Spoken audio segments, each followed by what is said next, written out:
Assalamualaikum warahmatullahi wabarakatuh dan selamat sejahtera. Bismillahirrahmanirrahim. Pada kali ini saya akan berkongsi kepada Anda berkenaan dengan prinsip belajar bahasa dan juga strategi belajar bahasa. So, yang selalu kita dengar adalah berkenaan dengan strategi belajar bahasa. Bila bercakap tentang strategi belajar bahasa, kita akan bercakap tentang pendekatan, kaedah, teknik, latihan, dan juga aktiviti-aktiviti yang digunakan di sepanjang proses pembelajaran bahasa. So, apa itu prinsip pembelajaran bahasa? So, pertama sekali yang perlu kita tahu adalah prinsip belajar dan strategi belajar adalah dua perkara yang berbeza. Dan sebagai pelajar yang baik dan sudah tentu tenaga pengajar yang baik, kita perlu tahu di mana kedudukan titik perbezaan di antara kedua-dua perkara tadi. Oke? So, secara mudahnya, prinsip pembelajaran bahasa ini adalah tapak ataupun foundation kepada proses pembelajaran bahasa. Manakala strategi belajar bahasa ini adalah kita boleh katakan sebagai satu set perancangan dan tindakan yang kita lakukan dengan tujuan mencapai objektif pembelajaran yang telah kita tetapkan di dalam pembelajaran. Oke, so kita ada 3 term yang penting di situ. Yang pertama, prinsip belajar. Yang kedua, strategi belajar. Dan yang ketiga, objektif pembelajaran. Kita kena tahu apa hubung kait di antara ketiga-tiga term ini. Oke, untuk memudahkan kefahaman, saya akan berikan Anda satu analogi yang mudah dan ringkas. Belajar bahasa ini kita boleh analogikan sebagai membina rumah. Objektif pembelajaran bahasa adalah boleh diibaratkan sebagai apa gambaran yang ada di dalam fikiran kita berkenaan dengan bentuk rumah idaman yang kita mau. Berapa tingkat rumah tu nanti? Berapa bilik yang ada di dalam rumah? Dalam setiap bilik perlu ada tandas. Macam mana pula desain tingkap, desain pintu, kemudian berapa pula keluasan rumah, macam mana pula dekorasi dalam dan luar rumah, dan seterusnya.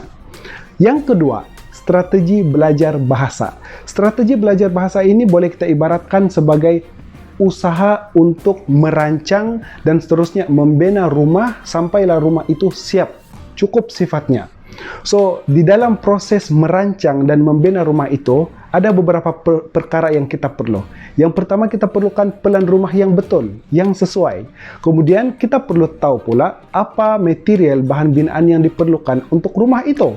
Kemudian, kita kena tetapkan berapa tempoh masa yang diperlukan untuk menyiapkan rumah sampailah rumah itu cukup sifatnya dan kita boleh masuk dan tinggal di dalam.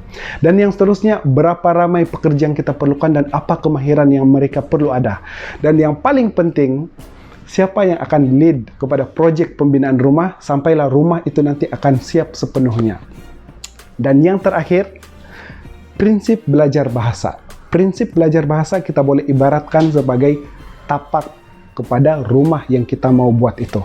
So, untuk membina rumah, kita perlukan tapak yang luas, yang rata, dan yang paling penting, kuat untuk kita bina rumah di atas rumah tersebut.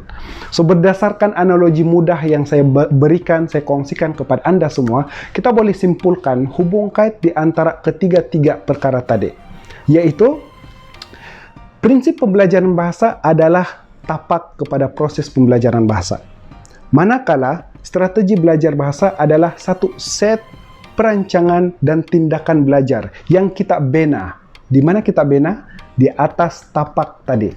Dalam arti kata yang lain, sekiranya tapak ini ataupun prinsip pembelajaran ini terdiri daripada 4 komponen ataupun 8 komponen mungkin, maksudnya strategi belajar itu mestilah dibina di atas ke-4 ataupun ke-8 prinsip pembelajaran bahasa. Dan yang terakhir, objektif pembelajaran bahasa pula. Strategi belajar bahasa yang kita bina itu mestilah berpandukan dan sesuai dengan objektif pembelajaran yang telah kita tetapkan sepanjang kita mahu belajar bahasa asing ataupun bahasa Arab. So, berdasarkan analogi mudah yang saya terangkan sebentar tadi, maka kita boleh lihat hubung kait yang jelas di antara prinsip belajar bahasa, strategi belajar bahasa, dan juga objektif pembelajaran bahasa. Oke, so kawan-kawan di luar sana, kalau Anda berminat untuk mengetahui lebih lanjut tentang apa itu prinsip belajar bahasa, apa itu strategi belajar bahasa, dan juga apa itu objektif pembelajaran bahasa, Jangan lupa ikuti di sesi perkongsian yang seterusnya. Oke, so sampai kita jumpa lagi. Ingat, belajar bahasa dengan passion dan juga strategi. Assalamualaikum warahmatullahi taala wabarakatuh.